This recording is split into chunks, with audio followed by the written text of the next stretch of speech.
मैं मेरे डैड के साथ काफ़ी डिस्कस करता हूँ, तो it's a topic of HUF, Hindu undivided family. तो मुझे तो सच बताओ तो मुझे समझ ही नहीं आता है HUF का कॉन्सेप्ट क्या है। एंड आप एक्सप्लेन करो सबसे पहले कि HUF होता क्या है and how can someone leverage that to let's say plan their taxation. ठीक है, मैं सेकंड वाला पार्ट पहले ले सकता हूँ क्या? हाँ ठीक मैं है। क्यों बोल रहा हूँ, बिकॉज मुझे क्या लगता है, आपने जैसे बोला आपको और मेरे को शायद HUF में इंटरेस्ट है, बराबर है, पर मैं पहले डेमोन्स्ट्रेट करता हूँ कि HUF क्यों होना चाहिए। ठीक है, डन। तो प्रैक्टिकल केस सिनेरियो देख लेते हैं कैसे टैक्स प्लानिंग हो सकता है। तो it's a simple one line answer, it's a tax planning plus your estate planning tool. पर क्यों मैं बोल रहा हूँ कि it's so useful and it's so, I would say, less discussed, underestimated tool and one should have it if possible. So first let me show some data point. Sure.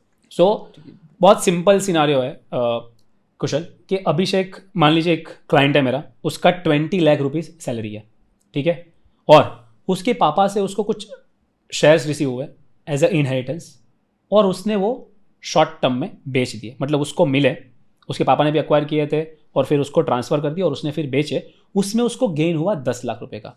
It's very simple scenario. तो salary income उसका हो गया as we can see 20 lakh rupees, short term capital gain उसका हो गया 10 लाख रुपये, मतलब उसका टोटल 30 लाख के ऊपर उसको टैक्स भरना पड़ेगा। 20 लाख उसकी सैलरी और 10 लाख ये।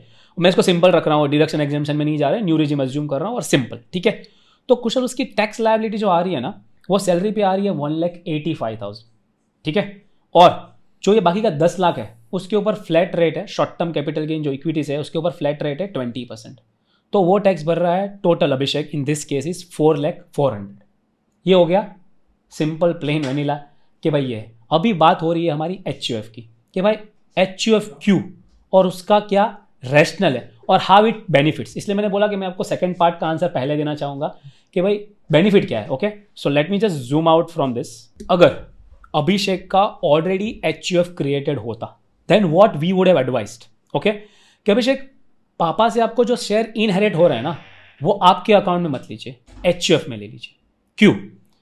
अभी वो सेम सिनेरियो देखते हैं कि क्या होता आफ्टर प्लानिंग, ठीक है। 20 लाख उसकी सैलरी इनकम है, उसके ऊपर उसने टैक्स भर दिया 1,92,400, ठीक है, एज सिंपल एज दैट।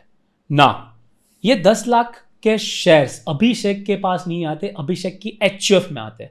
अभी अभिषेक HUF दूसरी एक एंटिटी हो गई, एक लीगल असेसी हो गया, बराबर है।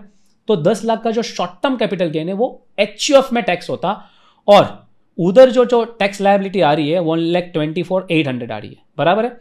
अभी इधर टोटल टैक्स आउटफ्लो कुशल कितना था? 4,04,000 रुपए। इधर हो गया 3,17,200, which is tax saving of 83,200 by having a simple HUF already आपने क्रिएट करके रखा है। बट आपका क्वेश्चन फर्स्ट कि नीतीश HUF क्या है, उसको सिंप्लीफाई करना है और कैसे HUF क्रिएट करें। बहुत ही प्यारा कंसेप्ट है और मैंने बोला बहुत ही अंडर एस्टिमेटेड और लेस टॉक्ड है। तो फर्स्ट ऑफ ऑल जितने भी हिंदू, बुद्धिस्ट, जैन एंड सिख है, मैरिड है, सबके HUF एग्जिस्ट करते हैं।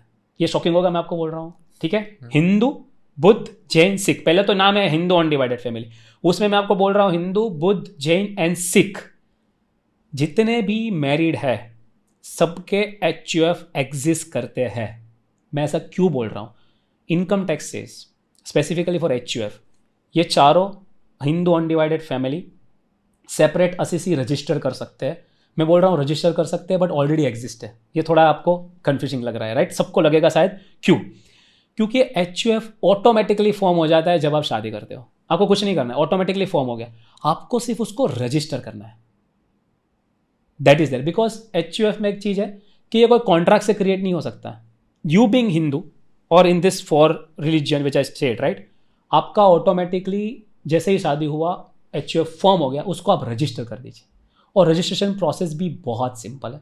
हिंदू अनडिवाइडेड फैमिली, उसको अगर आपको रजिस्टर करना है, आपको चाहिए पैन ऑफ HUF और बैंक अकाउंट, दैट्स इट।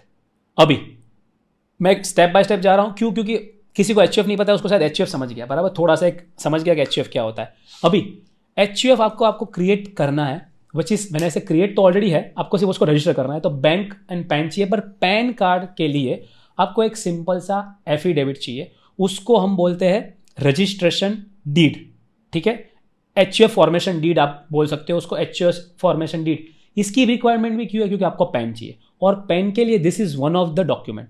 जैसे आज मेरा नॉर्मल मुझे पैन कार्ड निकालना है, परमानेंट अकाउंट नंबर, ठीक है, तो मुझे मेरा KYC डेटा चाहिए, मतलब मेरा एड्रेस चाहिए, मेरा और कोई जो प्रूफ है वो देना पड़ेगा मुझे, बराबर है। सेम वे अगर मुझे HUF का पैन निकालना है तो मेरी सबसे पहली रिक्वायरमेंट है HUF फॉर्मेशन डीड। वो कुछ नहीं है, सिंपल सा एफिडेविट है कि I am the karta of the HUF, I am coming to what is karta, I am the karta of the HUF and this all are the member, मतलब मेरी वाइफ, मेरी डॉटर, ये सब उसके मेंबर्स है, और ये है मेरा डिक्लेरेशन है।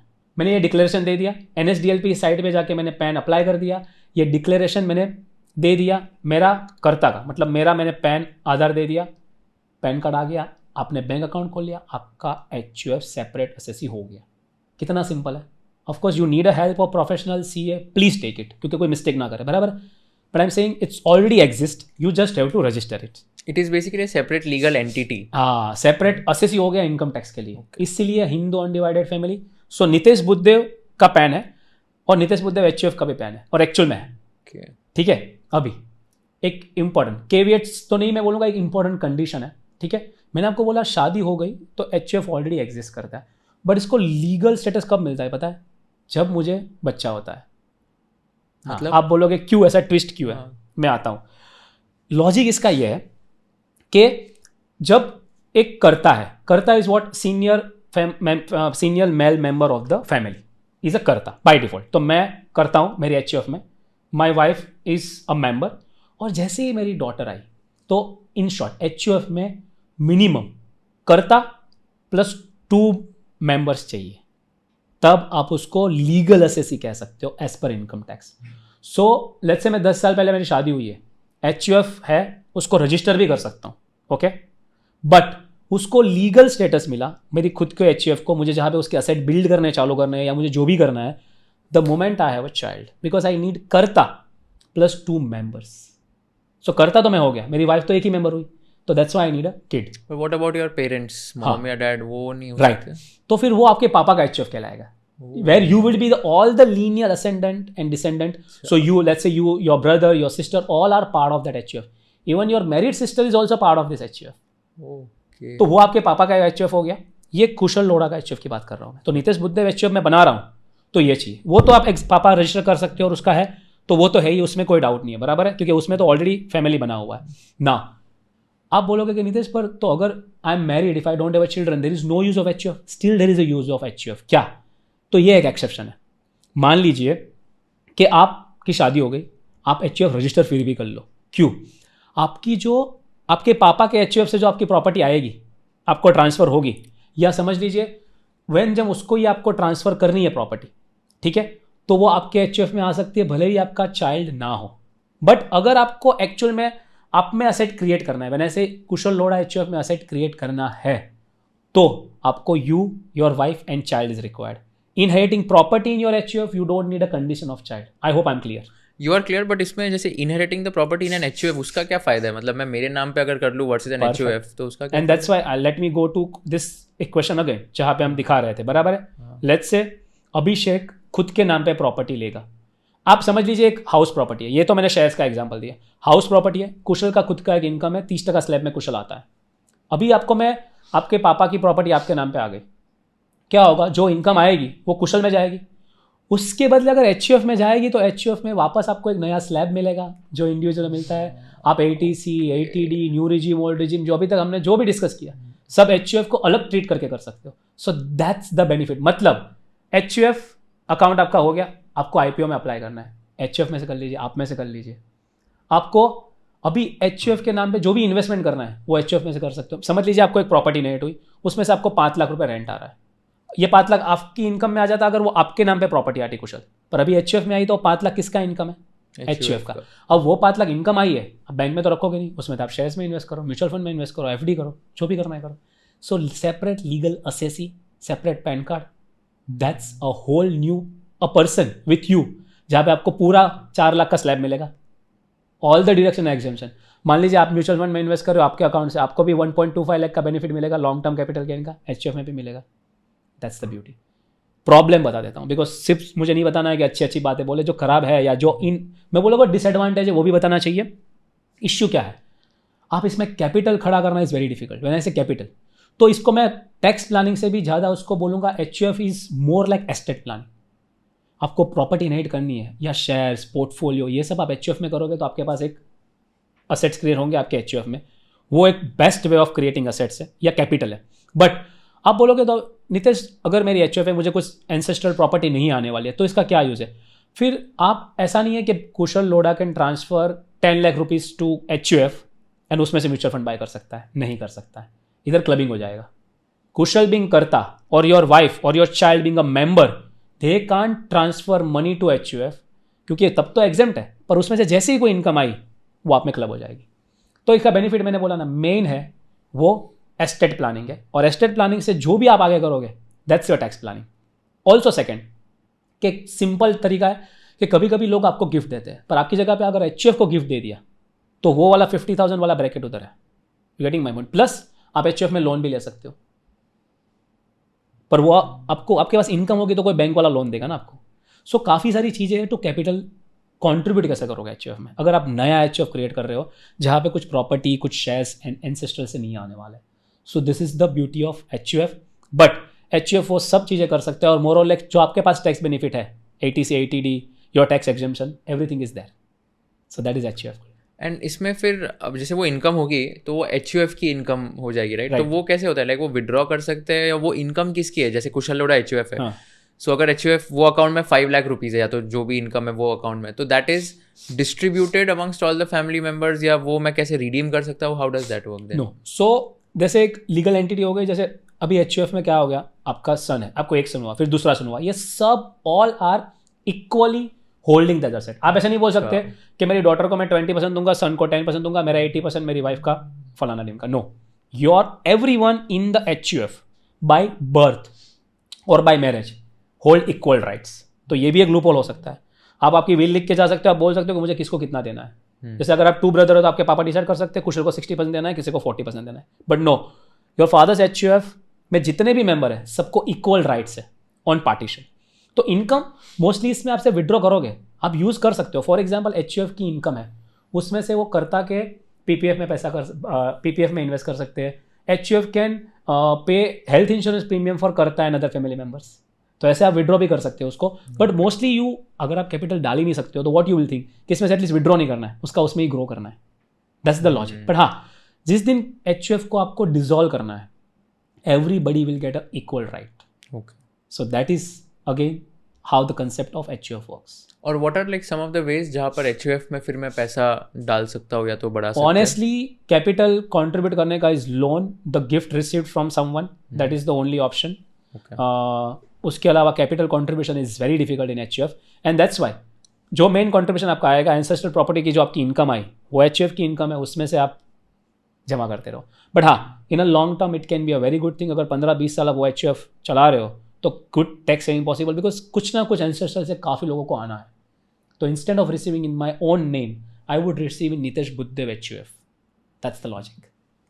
एंड ये अगर मुझे पास ऑन करना है तो देन मेरा सन जब बड़ा हो जाएगा तब मैं उसके HUF में पास ऑन कर सकता हूँ जो प्रॉपर्टी होगी। So then there will be 2 HUF, your HUF plus your son HUF।